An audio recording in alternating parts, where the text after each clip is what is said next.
In 1253, a Franciscan friar named William of Rubruck crossed the Mongolian steppe on his way to the court of the Great Khan. He had been sent by the French king Louis IX on a diplomatic mission. He was not a soldier or an explorer. He was a monk from what is now Belgium, and he had never seen anything like what was in front of him. Enormous circular structures, some of them 20 feet across, were being pulled across the grassland on wheeled platforms dragged by teams of oxen. 22 oxen to one cart, in one case he counted. The households were moving, not breaking camp and loading wagons, moving whole as they were, across the open steppe. Inside those structures, he reported, fires were burning, people were cooking, children were sleeping. The temperature outside was well below freezing. What William was watching was the Ger, the Mongolian circular felt dwelling the wider world usually calls a yurt. And what he could not know, riding alongside it on his horse in the middle of the 13th century, was that this structure was already over 2,000 years old. To understand the Ger, you have to understand what it was built for.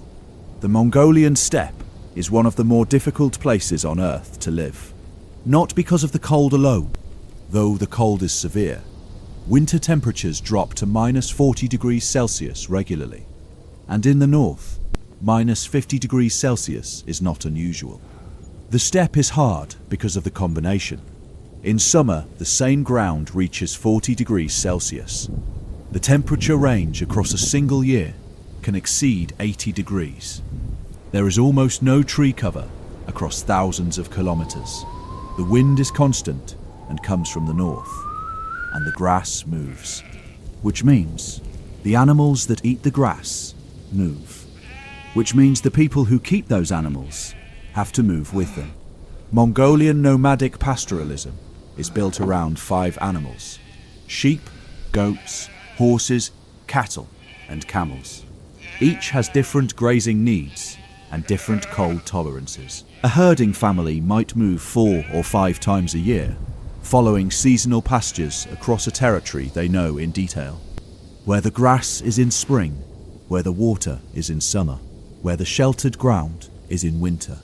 The animals are not just livestock. They are the reason the family exists in a particular place at a particular time, and when the pasture is done, the family goes. What this means practically is that a permanent structure is not just inconvenient, it is the wrong answer to the problem.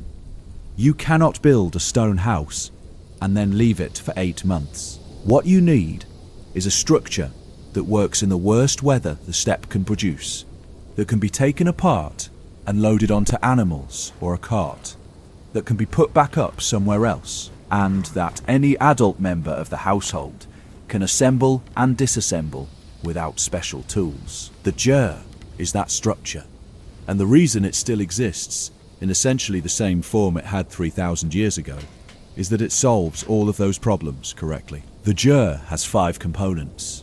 Each is made separately, each travels separately, and each is designed to connect to the others without fasteners. The first is the khana, the lattice wall. It is made from thin willow or birch poles, roughly 1.5 meters long, crossed over each other and tied at each intersection with leather cord. The geometry of the crossing means that when you push the lattice closed, it compresses into a tight bundle about 1 meter wide. When you pull it open and anchor the ends, it becomes a rigid, self-supporting wall section. A standard Ger uses 4 to 6 of these sections, joined end to end in a circle. The second component is the door frame, a wooden rectangle with a proper door, always installed facing south, not for symbolic reasons alone. The prevailing wind on the Mongolian steppe comes from the north. Facing the door away from it keeps the interior from losing heat every time someone enters. The third component is the uni, the roof poles, typically between 80 and 100 of them in a medium Ger, each about 2 meters long, slightly curved. One end rests in a socket on top of the khana. The other end fits into the tuno. The tuno is the fourth component, and the most structurally important. It is a wooden ring, the crown that sits at the apex of the roof. Every roof pole pushes outward against it. The tonneau holds them all under compression. Take the tonneau away, and the roof comes down. The tonneau is also the smoke hole. The stove sits directly below it, and the heat rises straight out.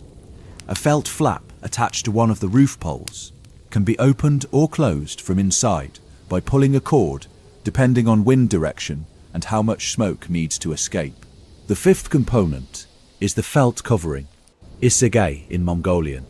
Sheep wool felt, 3 to 5 centimeters thick, cut into panels sized for the walls and roof. In winter, families add a second layer. The felt works because wool fiber traps air in small pockets, and trapped air does not move. Heat transfer through still air is very slow.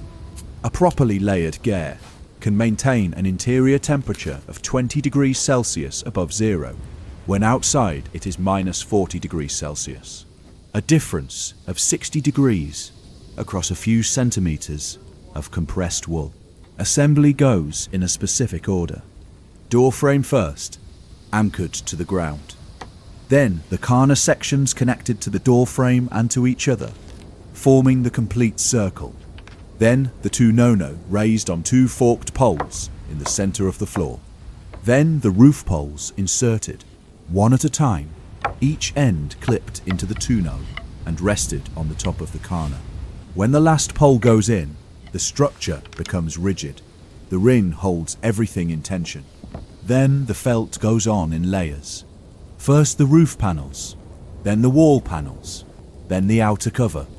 A family of 4 who know what they are doing can complete this in under 2 hours. Experienced households do it in less. The circular shape is not an aesthetic choice. A circle has no corners. Wind does not find a flat surface to push against. It moves around the structure. In the straight line wind of the open steppe, this matters enormously. A square structure of equivalent size would require much heavier framing to resist the same load. The ger is old.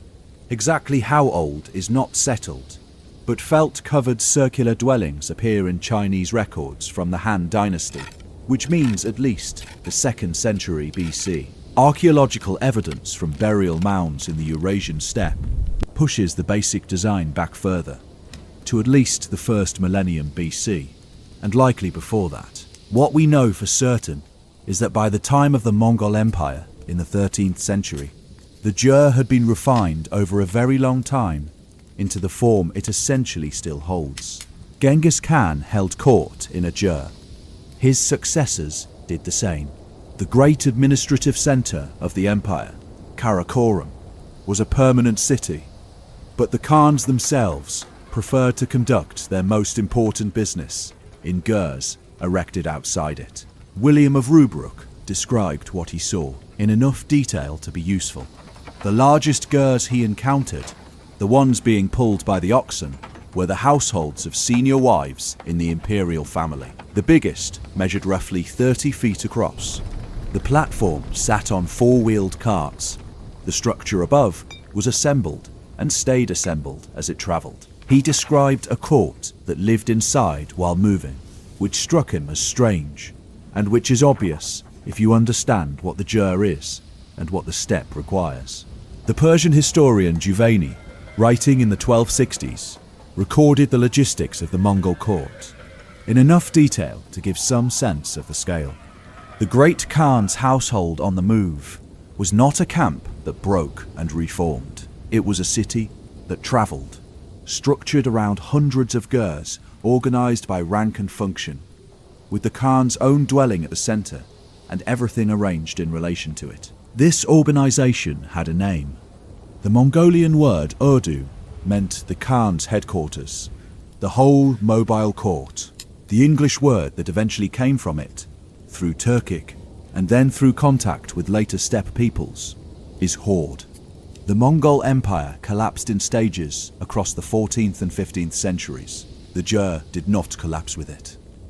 Today, roughly a third of Mongolia's population still lives in gers, either as nomadic herders or in the Ger districts that ring Ulaanbaatar, the capital, where families who have come to the city bring their dwellings with them. The government recognizes the right of nomads to erect a ger on any public land. In practice, this means the structure is still doing what it has always done, going where the people need to go and working when they get there. The modern ger is not identical to the medieval one. Wooden floors have become common. The central stove now burns coal or wood rather than dried dung in most households. Some families add a second felt layer with synthetic insulation between them. The tonneau is sometimes fitted with a perspex panel, so it lets in light while staying closed. But the structural logic is the same. One William of Rubruck watched crossing the steppe on ox cart wheels in 1253. The carna compresses. The tonneau holds the roof poles under tension. The felt stops the heat from leaving. The door faces south. The steppe is still cold. The answers are still the same. If you made it this far, thank you. This one took longer to research than expected. The primary sources on ger construction go back to medieval Persian and Chinese chronicles, and separating what is accurate from what is later embellishment takes time.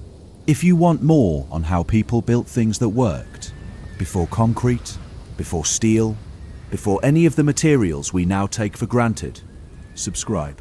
And if there is a structure, a technology, or a place you want covered, leave your comment below.